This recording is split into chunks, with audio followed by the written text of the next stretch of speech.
Hey everybody, welcome to the Red Zone. Michael Johnston here, and today we are going to give the predictions for Week 2 for the XFL. Skipped Week 1 of the XFL. As I said in a previous video, just no information, just really no way to make an educated guess. All you really had is rosters. Some of these guys hadn't played for a while. Most of them haven't had significant playing time since back in college. So it was really hard to gauge, what was going to happen. So just decided to let Week 1 play out, take a look back at Week 1, and try to make some guesses, make some picks for Week 2. Hard to find numbers for the spread. For NFL, for college, usually by Monday morning, you've got numbers out. I think Vegas might have took a little bit of a hit. I don't know that for sure, but I know only one game came close to the over-under last week. So I'm not sure how Vegas made out, but it was a low scoring. Two things that really stood out last week to Week 1 wasn't a single 100-yard rusher in all of Week 1. The other thing was no quarterback threw for over 300 yards, or no one hit the 300-yard mark, I should say. So those are two very telling stats. Wasn't as much offense as I think everybody was kind of expecting in Week 1. And there could be a lot of reasons for that. One of the things that I've noticed is that it was rare to see a team get pinned back, within their own 5-yard line because of the rules. With the kickoff, the average starting field position is around the 25, 30, 35. And then if you kick the ball out of bounds, which happened a couple times, then you start on the other team's 45. It's field position plays a part in lesser yards and things like that. So it's a new concept. Coaches had said they got to get used to a different strategy with no extra point. Now you can go for 1, 2, or 3. The kickoff changes things. Coaches are making calls and it's on TV. So DC's coach said, we're going to have to go back and start watching the game broadcast and try to figure that out. So strategies are different, and you've got these coaches who've coached a certain way for a long time, and now you're asking them to do something totally different. So it's a work in progress. That being said, with what happened last week, I feel good about being able to pick the winners this week. Don't know about the spread. We'll just have to go with it. We'll see how this plays out. This is new for everybody, so we'll just go from there. So let's take a look real quick. I'm sorry, I had this up and then it died. Okay. So I did take some notes. I'm going to look on my phone just for stats and bring up some key players for each team, things like that. And we'll make a pick one here. 4 games, of course, 2 Saturday, 2 Sunday. And so let's go ahead and get started. Let's take a look at the matchups and what we think might happen. First game is Saturday, 2 o'clock Eastern Time on ABC. The Guardians versus the DC Defenders. Now the Guardians probably, they did. They had the most impressive defense in Week 1. They had Wesley Sutton had 5 tackles and 2 sacks. I think he probably the highlight of that defense.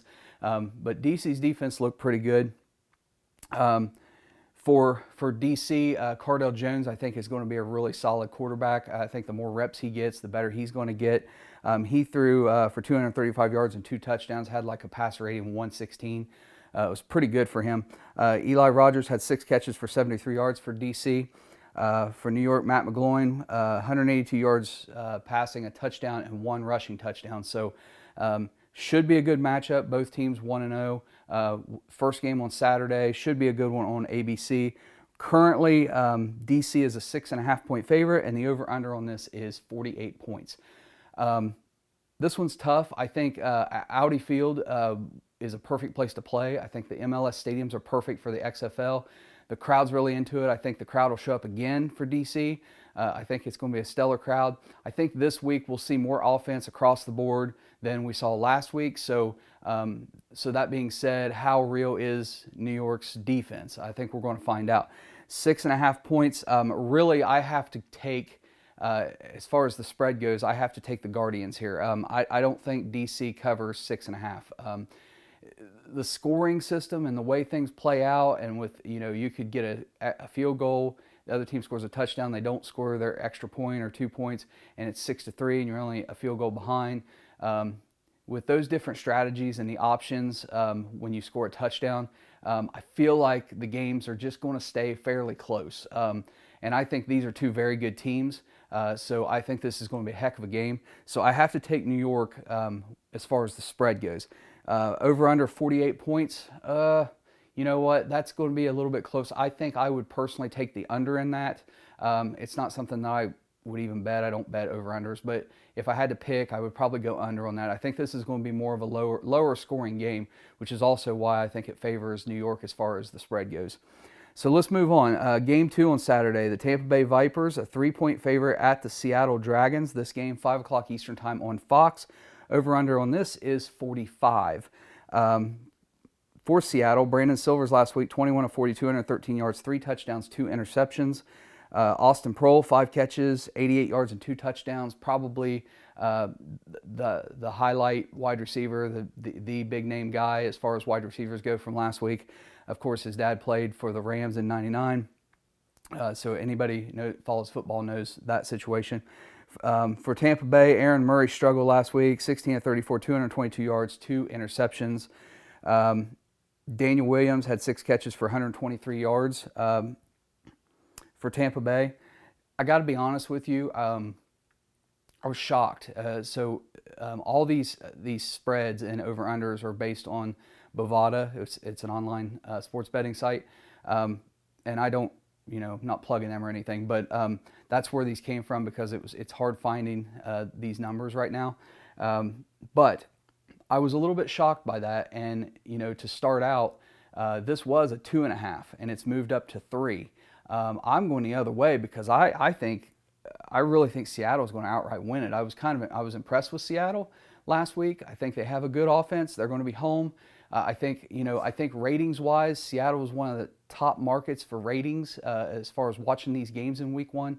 So I think the Seattle fans are going to show up, and I think their team's going to perform. So, I think Seattle wins it outright. So give me them at +3. Over under at 45. I have a feeling this is going to be an offensive game. I think both teams are going to come out and be able to score some points. So I would take the over as far as this game is concerned.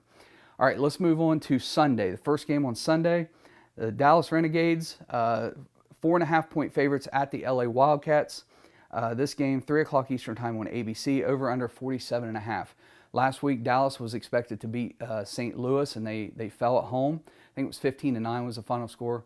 Bob Stoops back to coaching. However, they did not have Landry Jones. Landry Jones is going to be their quarterback. He will be back this week. Philip Nelson stepped in last week. He was 33 of 42, 199 yards and an interception.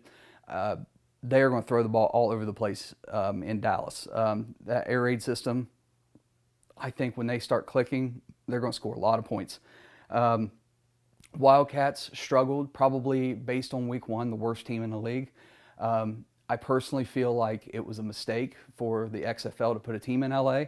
I know why they did, because New York is the #1 media market and LA is the #2 media market. But no team has really ever had success in the XFL, NFL. I mean, I know the first XFL they had, the LA team won the championship, but the fans in LA just don't support their football teams. They just don't. And I would be surprised if there's more than 3,000 fans at the game on Saturday. So, and as abysmal as they are, I mean, after one game they fired their defensive coordinator. So LA is just kind of like out there in no man's land right now. So I think Dallas easily covers that 4.5 at 47.5. I would probably lean on the under because I don't know if LA is going to score many points at all. If Dallas scores 30, I don't think LA scores 18. So I would take the under in that game. Just some stats from last week for Dallas also. Flynn Nagel, 6 catches, 43 yards. For LA, you had Charles Knopf, a quarterback, 21 of 40, 200 yards, a touchdown, interception. Elijah Hood, former running back from North Carolina, 12 carries for 43 yards. And Nelson Spruce had 11 catches, 103 yards. So the stats say that they have some offense, but I don't see it. And I really think that Dallas comes out ahead, and I think they cover that spread. Again, I take the under as far as the over and under goes.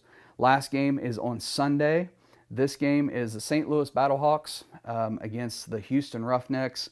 Houston is an 8-point favorite. Over-under on this is 49. This game, Sunday evening, 6 p.m. Eastern Time on Fox Sports 1. So ESPN had a game last week, Fox Sports 1 this week. You know, the TV deal is really good for the XFL for the exposure. So, you know, it's nice to see them on network TV on these bigger channels. Some stats from last week. Jordan Tamu, I think I said his name right, the quarterback for St. Louis, 20 of 27, 183 yards, a touchdown. He also had 77 yards rushing. Matt Jones, 21 carries for 85 yards. I think he was the top rusher in the league last week. Again, nobody cracked 100. Also for St. Louis, Alonzo Russell, 3 catches, 49 yards and a touchdown. For Houston, P.J. Walker, 23 of 39, 265 yards, 4 touchdowns, 1 interception. Clearly the player of the week for the XFL with his 4 touchdowns. He had a phenomenal game. Just a lot of offense and fun to watch when when you're watching Houston. And they also had Khalil Lewis, 5 catches, 45 yards, and a touchdown. So 8 points against St. Louis. I know it's home for the Roughnecks. I know Walker had that big week. I'm going St. Louis as far as the pick with the spread because I think Houston probably does win the game. I just don't think they cover 8. So I have to take St. Louis and the points in that one. Over under 49, I'll go over for that one. I'm not real confident with the over-unders, but that's what I would have to go with that one. So those are your 4 games this week. I have another video you can check out where I reacted to week 1. Some suggestions for changes, things like that. You can go over and check out that video. And just, if you like this video, please like it. Please subscribe if you haven't subscribed. Hit that notification button. Check out the podcast. Check us out on Twitter. All that good stuff. And that's it for the picks for XFL Week 2. I will be back next week for picks for Week 3, and we will keep going on. Of course, it's a 10-week season. 12 if you count the semifinal and the championship game. So going to be here through it all. So please come back every week, check for our predictions, and we'll see you next week. Thanks for watching.